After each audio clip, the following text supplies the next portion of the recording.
Can you hear me well? All right. Firstly, I want to thank the Rotary Club of Adelaide for having invited me to be part of this afternoon gathering. I want to thank obviously the President Joe and David for organizing this event. Certainly, I have been given only 20 minutes to talk about my life story, which of course is impossible. So what I've done is put together a few slides to help you understand the journey. I've also got a few books here for those of you who want to read more about the journey. So when I talk about these stories, although they're my stories, but I try to sort of portray it in such a way that it reminds all of us here that nearly every single migrant has a story. And we just need to find out how do these stories enrich our lives in places of work or even in places of worship or any gathering that we gather, maybe at learning centers. But yeah, so that's my life story. So obviously, the acknowledgement of the country has already been done, so I've been repeating that. However, the presentation has few content that some of you might find a bit uncomforting. The intent is to try to portray to you exactly what life was like. And please feel free to ask me questions afterward, even after the sessions. I'm happy to be here. I'm not doing anything after this, so I've got plenty of time to answer any questions. So many of you know that South Sudan is quite a new country. Got independent in 2011. Before that, independent was part of Sudan, and they've been trying to be independent from 1955. That's quite some time, right? And intermittently, there've been wars, but these wars stopped. They start again. The one that went the longest started in 1983 and went on until 2005. So Australian government, America, and UK played a part in ensuring that the people of southern part of Sudan had a future. And that was when the CPA was signed. They call it Comprehensive Peace Agreement, was signed in Naivasha in Kenya. And that would allow 6 years of self-determination. So the Sudan government would have to convince the people of southern part of Sudan to remain in the country, or they will opt out to become an independent country. And that's exactly how it happened. So we opt out, and simply because of this religion played a part.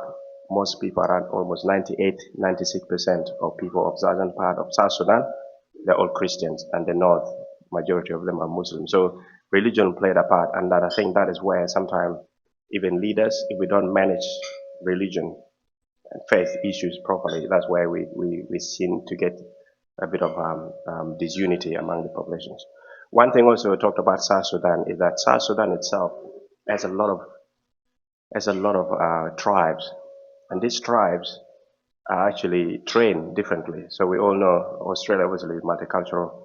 When you look at Australia holistically, it's at least a nation. But if you look deeper, some of the issues that the leaders, even the politicians, are trying to resolve, the solution might actually be lying within the cultural aspect. Because some cultures are actually taught that aggression is actually instilled in children when they're young. Because if you're not aggressive, anyone can take your animals when you're sleeping, and you'll be homeless. Literally, because it's like keeping animals, for instance, cows, all those kind of wealth, livestock, is dignifying for most cultures. In fact, there are about 3 or 4 cultures in South Sudan that are really into this livestock rearing. And as such, it's critical that we need to take this into context, particularly when we're trying to resolve, because most of people are here in Australia, and issues in Melbourne, if you look deeper, they're linked to those issues, cultural issues. And I think that's why we need to look a bit deeper to actually understand where these behavioral issues are stemming from.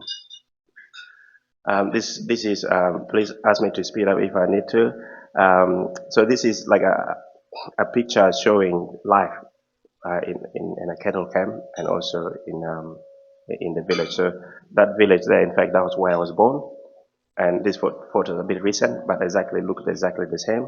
And this is where life would be like if I was in the cattle camp. As you can see, environmentally friendly. There's nothing toxic. So here, what you see here, the smoke is made of cow dung. So the cow dung is dried and is used to create smoke to keep obviously all these mosquitoes away. There's no insect repellent or anything of that sort.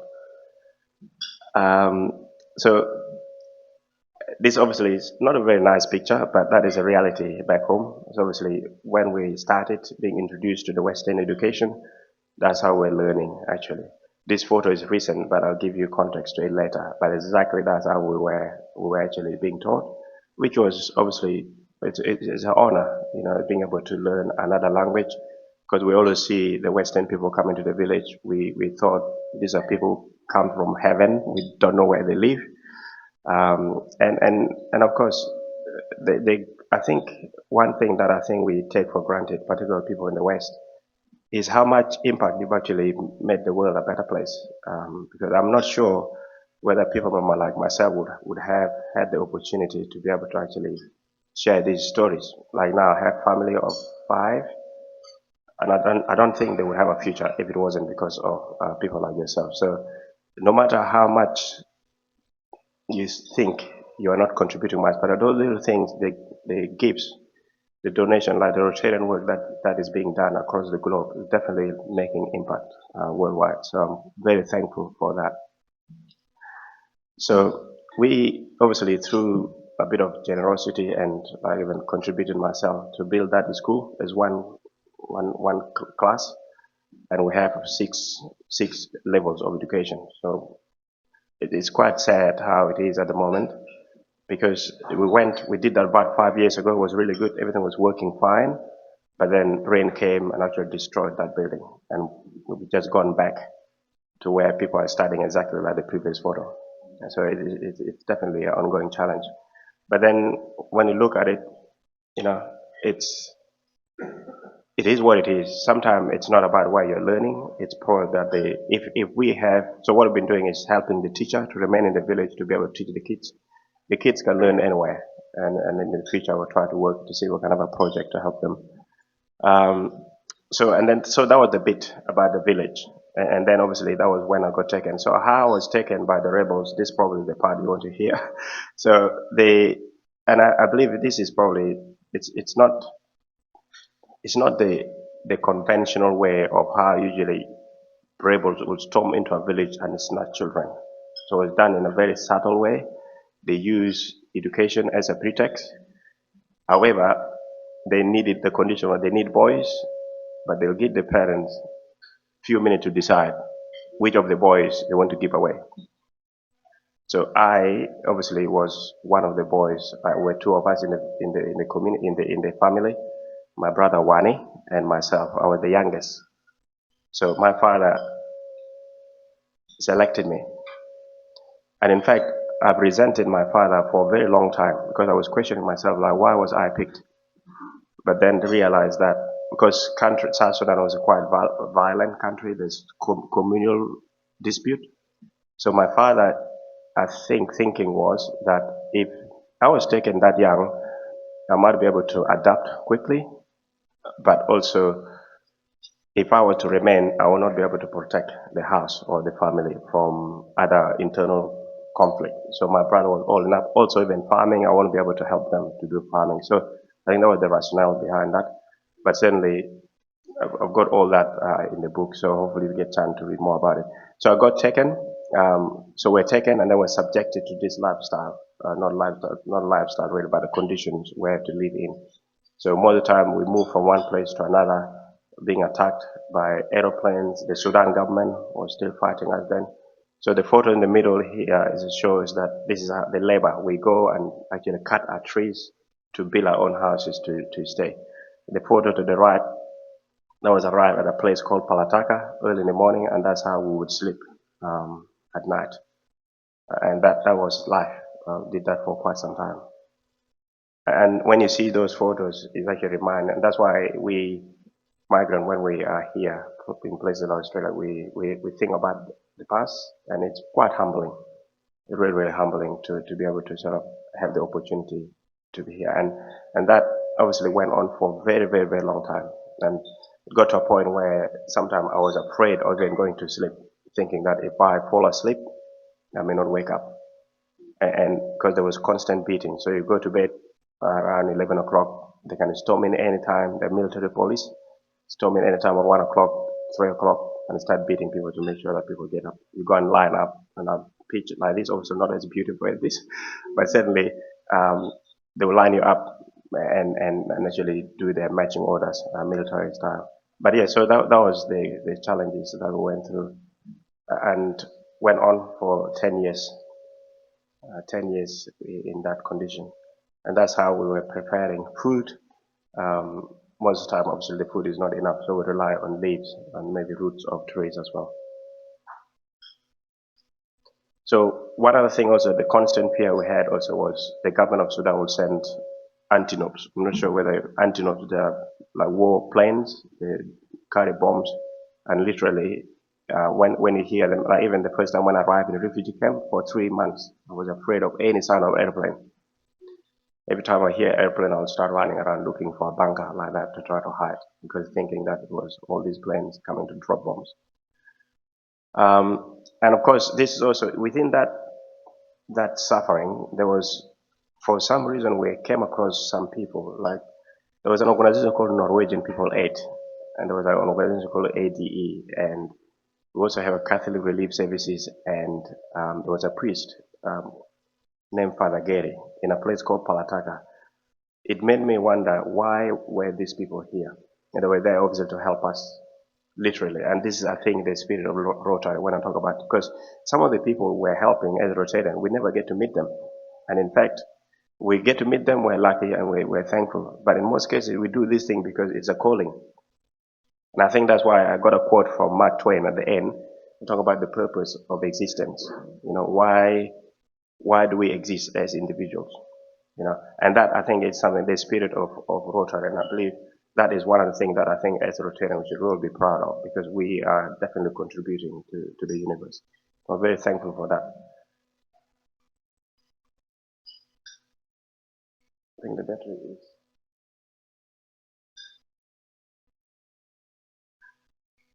And then from there, obviously, got into refugee camp. In refugee camp, that's where life became quite a challenge. So obviously, some start here, this is a little bit older. However, the message is that there are a lot of people that have been displaced worldwide. And if you look at it in terms of African, so those countries are to the right. So South Sudan is one of the countries that has been affected by conflicts. And as such, some of us are actually struggling with the fact that we're so removed from faraway places. Some of the kids even told like challenges, integration issues. Some of these people now who are parents were born in war. So they actually, this family dynamic is something that they even don't know. How do you raise a child when in fact you were actually born in a war? And somehow you find yourself to become a father or mother, and now you go to actually raise a child. So those are the things that are actually concerns that continue to affect our community of South Sudan and of course many other migrants. So Kakuma and Dadaab are the two camps. They're all in Kenya. That's where I stayed. In there, that's where everything is measured. I remember very well, we used to get food. It's all in ration. So we get 3 liters of, not 3 liters, 300 milliliters of oil. I don't know how many spoons is that? That's 2 weeks. 2 weeks. Yeah, 2 weeks. And then 3 kilograms of maize. And in fact, I came to know Australia, but that was around the time when I became to know about Australia.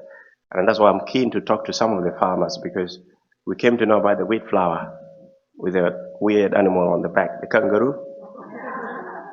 Everybody was passionate about it. So every single time we get wheat flour, it was like a bonus, because the wheat flour is quite versatile. You can manipulate it and create any type of food from it. So you can make bread, you can actually make chapati and all that. So it's actually created a bit of hope. So Australia played a massive role in helping those refugees. And I've no doubt some of you here would have actually contributed to that real issues that refugees were facing. So the taxes you pay, and I pay a lot of taxes, by the way. I work in the mining company, and every single time they take so much money from me and say, oh, actually, makes sense because I benefited from that. And this is one of the things sometimes, like as migrants ourselves, we sometimes forget the fact that we actually need to work to be able to support other people who have actually, who are still in need of help. And the government, obviously, we are a very young nation. We have about 28 million people, I think. We've got a census coming up, obviously, in August. But certainly, we need to pay more taxes. I'm not sure whether this is probably the right thing to say, but the point is that we don't have a lot of resources to sort of help people. We're aging as well. So the point is try to sort of, what I'm trying to say is that you have helped us a lot in the refugee camp. And I'm so thankful on behalf of other migrants who have benefited from that generosity. So then life there, I was there for 4 years and then made it to Australia. And of course in Australia, that's when I begin to dream. Actually, I feel hopeful. And in fact, I felt like it is possible to dream again. And that was not possible if I hadn't made it to Australia. And I came obviously under the humanitarian visa. So every single time John Howard name comes up, I say respect to John Howard. Because it was through his government, the time of when he was the prime minister, that we came to Australia. However, I think there was one of the minister, I think Andrew, his name is Andrew, I can't remember his name. He was, I think, he was less informed about refugee challenges and was focusing more about integration issues. But I think some of the issues I've just mentioned earlier, I think that we need to sort of keep in mind. So when I arrived in Australia, obviously I had the opportunity to be able to sort of share these stories like how I'm sharing now. But of course, it has led me to actually meet some incredible people, including one of them, obviously during Mark McGowan, the, the Premier of Western Australia, wasn't very famous in the East here during the time of COVID. But certainly, he did a lot of things. There was a time I met him with all his cabinet, and one person was actually Alana. I was the Minister for Regional Affairs, Regional Development. So introduced to her, suggested to her the need to maybe possibly bring all the employers, maybe we should try here in Adelaide. So if you're struggling, for instance, with employment regionally, maybe conduct career expos dedicated for regional employers to come to the city, call the migrants together, and actually let people showcase what employment opportunities are there. And that's exactly what we did. So lucky enough, the government funded that program, $300,000, and it was successful. And even up to now, we even have people from Eastern State continue to go to Kalgoorlie to be part, because there are a lot of jobs there. I'm not advertising it, by the way, but the point is that these are things that I'm so proud of as a person to be able to be part of such changes. And of course, we continue to have challenges. I won't go through all this, but one thing that I continue to find is that the work, a lot of parents are struggling to maintain that contact between children and children and parents, because parents work so much because of course, cost of the living cost rather, and it's becoming very difficult for parents to actually provide that parenting. So financial literacy is also one thing that most of us never handle money, and we never have a good life, so people easily fall into debt. And that, I think, is one of the challenges. So parents fall into debt, and that's why they have to meet this financial commitment, which means they have to have 3 jobs. And now, as you can see, the ability to parent now has been negated, and that is actually ongoing challenges that we continue to have. So the orientation of how people come to Australia doesn't talk so much about finance. And I think that is something that if we could maybe policymakers to actually consider really educating newly arrived migrants about financial issues, because this is actually eating into the social fabric of our communities. So these are the photos I talked about, and that's my first job in the mining. And trust me, the first time when I was there, nearly there, I was so afraid that at some point I dreamt that I was actually in Africa. There was a guy named Ringer. I don't know, Ringer, he snores like a lion. And at some point, actually, I thought I was in Africa and there was a lion roaring. So I got up at night and I started screaming.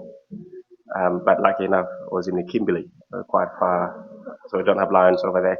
So and obviously, these are photos. There are a lot of media as well that have been written online. And yes, of course, I felt like this process has actually restored my dignity, and I'm so glad that I've been able to meet some people. And I feel like I have a renewed purpose now, and I felt like this book would have not come across if it wasn't because of introduction to Rotary. In fact, it's a testimony to Rotary. Without Rotary, I would have not written this book. There's no way I would have written it because I met a person in the workplace. We started talking, and they said, "I think you should come to Rotary for a visit." That was in 2018. I went for a visit in February, and then I was asked to share my life story. And then I caught up with a lawyer, author. He said, "No, you need to put this into writing." So he pushed me through until I actually got it through. So I'm very thankful to Rotary for all that. And this brings me to this quote.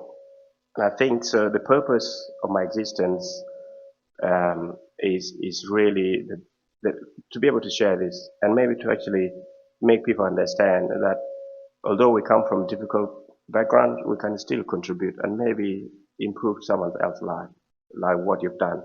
So I'm so thankful, and I think many of you, I hope you've all found your second reason why you're here, your purpose of existence. So this is a very difficult conversation. In most cases, when people have actually discovered their second why, they are at peace with themselves. If you continue to struggling, try to understand, to question your existence, then maybe you haven't found it yet. And I believe I have found mine through Rotary. And as such, I'm doing this to try to help as many people as possible, and also people back home. So this is the project that we're trying to do back in that village that I was born. So it's likely to be sponsored by the Rotary Club of Perth, but of course it's quite substantial amount of money, and as such it's required. So it's a complete school, primary school program. We'll have all the so obviously that photo there. So that's the photo 5 years ago, the one that got destroyed, and now the kids are back learning again under trees, like how we were doing that over 30 years ago. And that obviously it's quite heartbreaking. But again, the point is that we're trying our best to support the two teachers that are there, giving them money every now and then to make sure they remain in the school. And sometimes they even learn in the church. There's a little church there. So that's the entire program for that school to come a reality. So we're still in the early stages, and that's why I haven't got a lot of details yet. But these are all costed.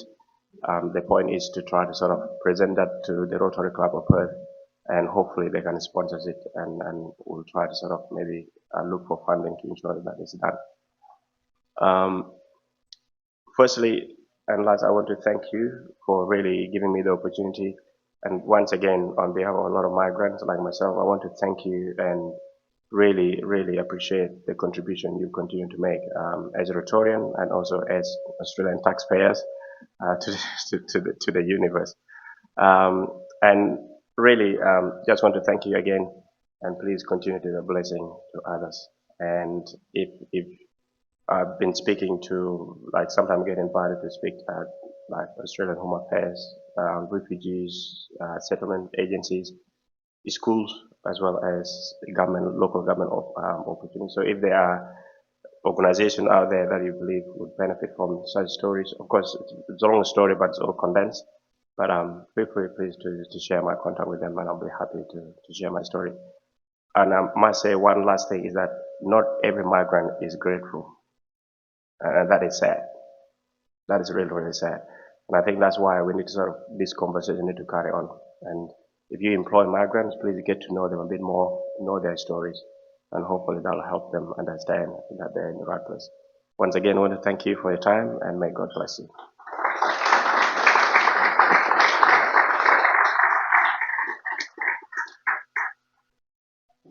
We have time for a few questions.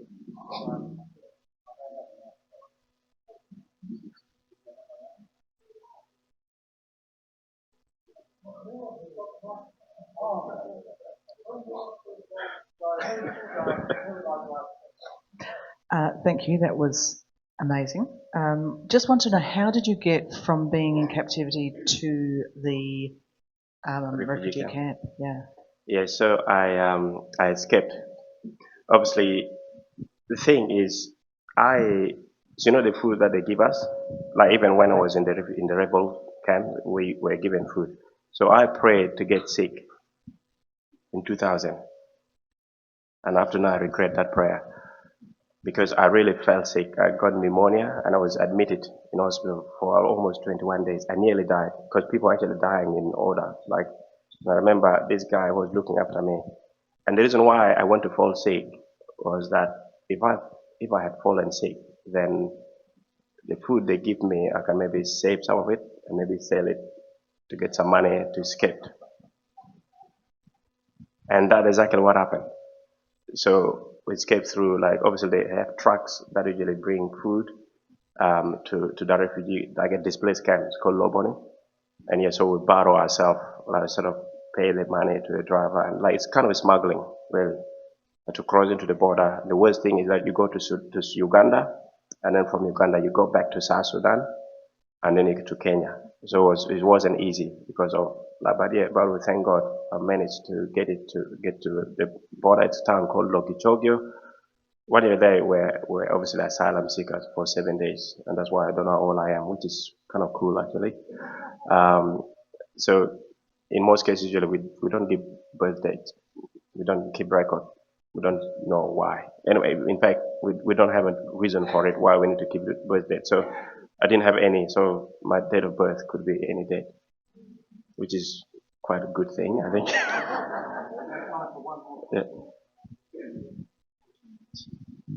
Philip, thank you. That was an incredible story, even though it was brief. I know there's a lot behind it. Your family, are you in touch with your family? What's happened to them? Do you know? Yeah. So we were separated for 16 years with no contact. But I went back in 2006, which would have not been possible again if I wasn't having that Australian passport. But I managed to get hold of them in 2006. So my parents, obviously, both of them passed away now. But I have a sister that I haven't met yet since 1990. That year, it's quite a long time now, over 30 years. I haven't met her yet. But we do communicate. I have a brother who's still alive. My other sister, you probably find in the book here, she passed away when she was giving birth. And that's but I met her before she passed. But yeah, so I'm in contact with them. But also my brother, I was actually able to take 4 of his kids, obviously my niece and nephews, took them to Nairobi in Kenya, and now they're studying there. That, of course, would have not been possible because of this kind of life that I live now. So it's quite thankful. Thank you very much, Philip. It's a wonderful story, really.